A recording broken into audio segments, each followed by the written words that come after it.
Figures 9.8 through 9.10, a time class with set and get member functions, and a constructor that has default arguments. In this example, we're going to take a look at a much more robust implementation of the class called time that we introduced earlier in this lesson. Now, I'm going to take a look in this example at the header file for class time first, and as you can see here, just like we introduced earlier in the lesson, we have a preprocessor wrapper that starts at lines 6 and 7 and ends down at line 34. And inside of that preprocessor wrapper, we have the class called time, which, as before, still has a private section with 3 integers, hour, minute, and second, to represent the time in 24-hour clock format. We still have our setTime function, which is going to receive 3 integers to set the hour, minute, and second. And we still have our printUniversal and printStandard functions as well that will allow us to display the time in a couple of different formats.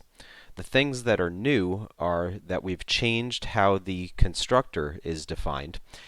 Previously, the constructor was specified to have no arguments. Now it's specified to have 3 default arguments, which means this is also the default constructor. Any constructor in your class that receives no parameters or can receive no parameters is considered to be the default constructor, and you can only have one default constructor per class.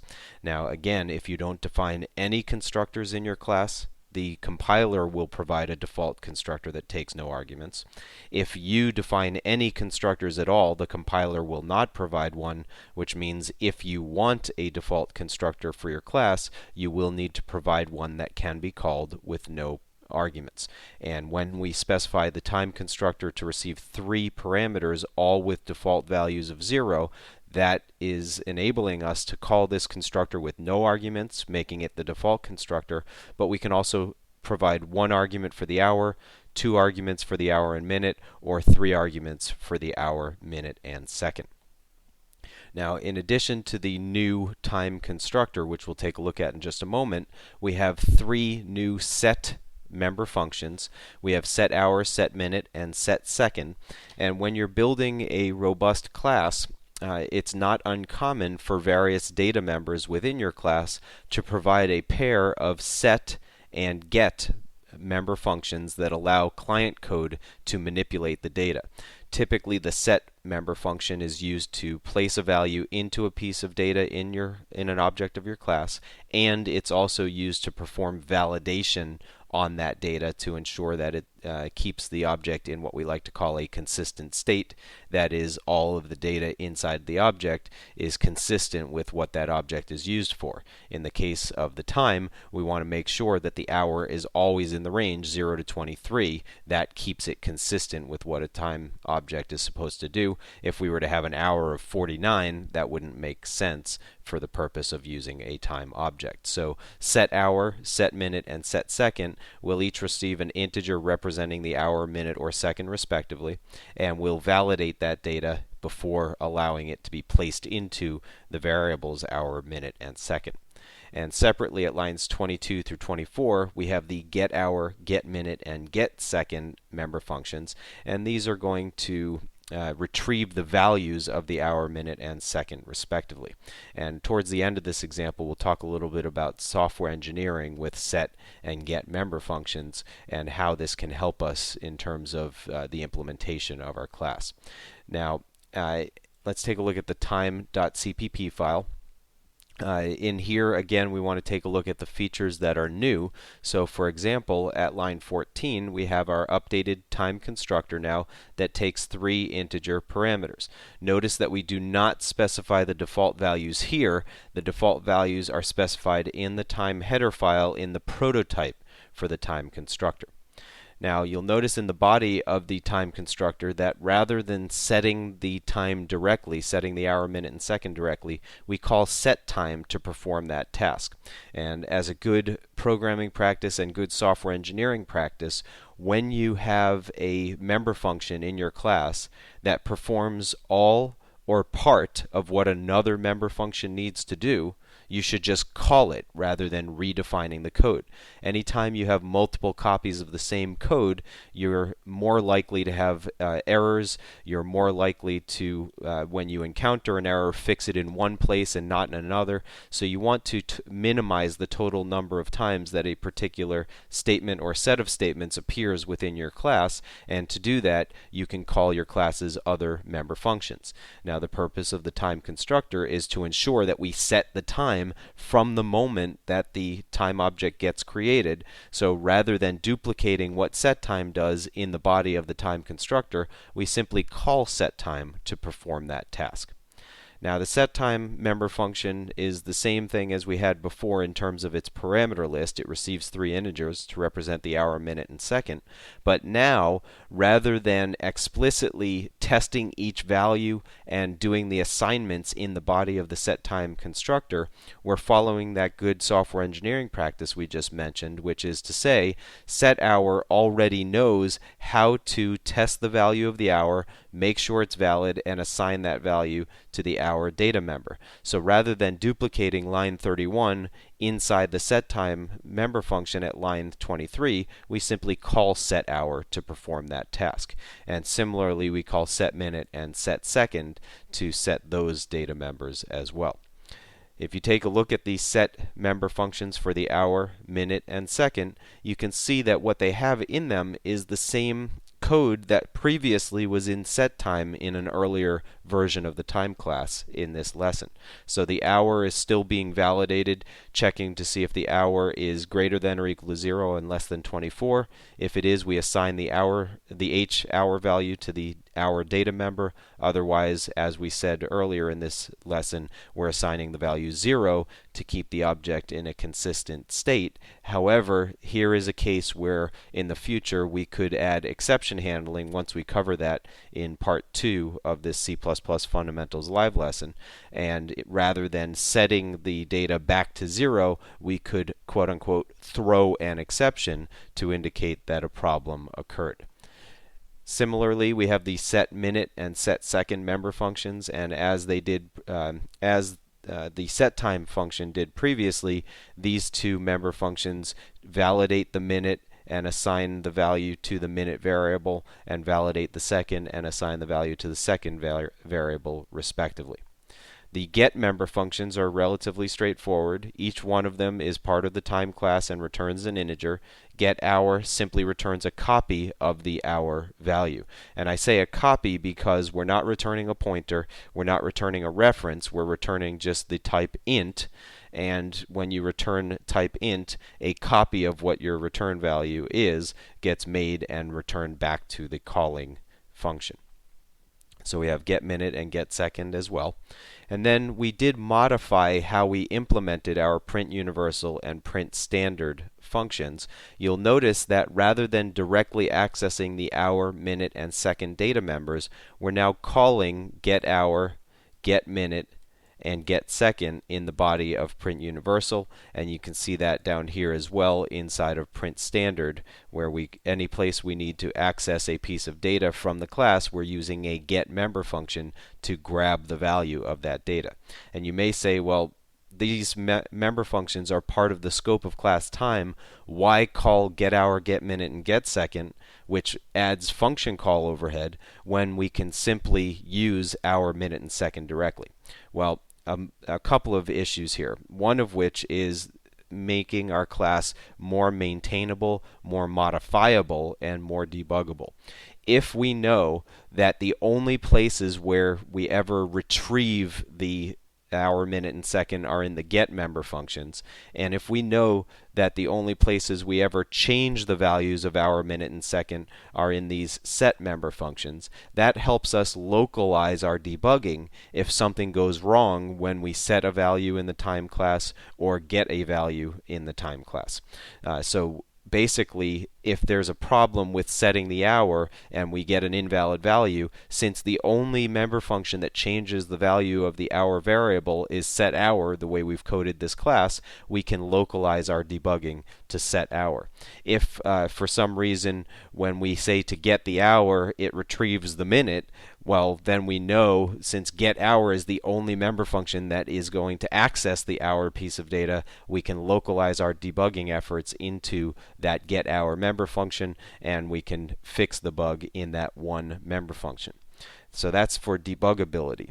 How about modifiability? Right now, we're representing the time as three integers, hour, minute, and second. But we don't have to represent the time as three separate integers. For example, we could represent the time as one integer, which is the total number of seconds since midnight. And inside of the class, we can still have setHour, setMinute, setSecond member functions, and getHour, getMinute, and getSecond member functions.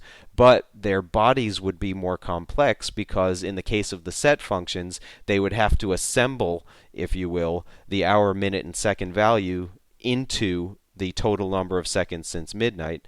And in the case of the get member functions, they would have to extract from that total number of seconds the appropriate value for the hour, minute, and second by doing some calculations. Now, we don't need the client code to know what the implementation details are. We don't need them to know that there's an hour, minute, and second data member within this class.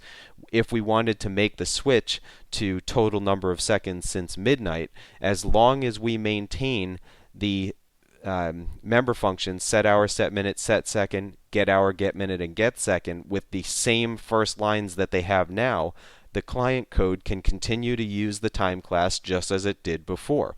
However, what we are able to do is create a time class for them that uses only 4 bytes of memory instead of 12 bytes of memory, so it's using memory more efficiently. So this might be one of the reasons that we kind of re-implement the internal details of our class.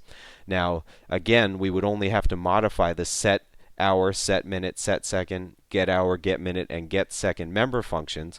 And the reason we would only have to modify those member functions is that the time constructor does not ever directly access the hour, minute, or second data member. The setTime member function does not ever access directly the hour, minute, or second data members. And down at the bottom here, our print universal and print standard functions no longer directly access the hour, minute, and second member functions. So we can make our class more modifiable by minimizing the total number of times, even within the body of the class, that we touch directly the data members of that class. And that's why we've recoded the member functions in this particular example to take advantage of our set and get public member functions. And in our test program, we're not actually going to call those set and get member functions directly that we've added in this version of the time class, but they are being used, as you've now seen, internally within the class. And if my client code needs them, it can also call those set and get member functions as well. So let's take a look at our test program in this example, which is mainly geared towards demonstrating the time constructor that can be called several different ways. So you can see here that we've got the time header file included, and in main we're creating a series of 5 different time objects, which we're calling T1 through T5. In the first case, we specify no parentheses after the object name. This automatically results in a call to the default constructor for the class. Now, the time constructor in this example does not have a constructor that explicitly takes no arguments, but it does have one that takes 3 arguments, all of which have default values of 0. So this is the same as if I had written T1 left parenthesis 0, 0, 0, and a right parenthesis. That's exactly the same thing that's happening in this example when I don't provide any parentheses to supply arguments to the constructor. And the reason is that the compiler can receive from the header file the default values for the arguments of the time constructor. Now at line 12 we have a T2 object of class time, which receives just one integer, the value 2. That is always going to represent the hour, because whatever arguments you do specify are assigned left to right through the parameter list. So 2 represents the hour, and we're using the default values for the minute and the second. At line 13, we have the time object T3 with 21 for the hour, 34 for the minute, and then the last value is the default value 0 for the second. At lines 14 and 15, we pass 3 values in each case. At line 14, they're all valid values, and at line 15, they're all invalid values, and we did that just to show you that invalid values get set back to 0 in the example. And the rest of the code in main is simply going to display for you, for each of these objects, the universal and standard time formats based on how these objects were initialized. So if I stop there and run this program, when the output shows up on the screen here, we'll be able to take a look at the values that we see in the output window, and we can compare these to the values that were passed into the constructors. So we can see for T1 we didn't pass anything, so we got all the default values of 0. For T2 we used 2 for the hour and default values for the minute and second of 0. For T3 we had 21 and 34 for the hour and minute, and here you see 21, 34, and then the default value of 0 for the second. For T4 we explicitly supplied all 3 values, 12, 25, and 42. And then for T5, of course, we gave invalid values, which were all set back to 0 by the constructor calling setTime, and by setTime calling setHour, setMinute, and setSecond, respectively. So in this example, we introduced the concepts of individual set and get member functions that are paired to give access to individual pieces of data within the class, and we also talked about the fact that an individual piece of data does not actually have to exist to support those set and get member functions. All of our set and get member functions in this example could have been accessing one single piece of integer data representing the total number of seconds since midnight. However, in this particular implementation, we used separate pieces of data for the hour, minute, and second, respectively. And then the other key thing that we introduced here is how to create a constructor that receives default values for its parameters so that you can call the constructor several different ways. And by the way, constructors, like other member functions, can also be overloaded so that you have multiple different constructors.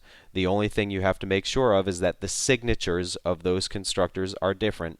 So for example, one thing that a implementer of the time class might do is provide a constructor that receives another time object as an argument, and therefore is able to initialize a new time object with the data from an existing time object. And we'll talk about such a constructor. It's called a copy constructor in a later lesson.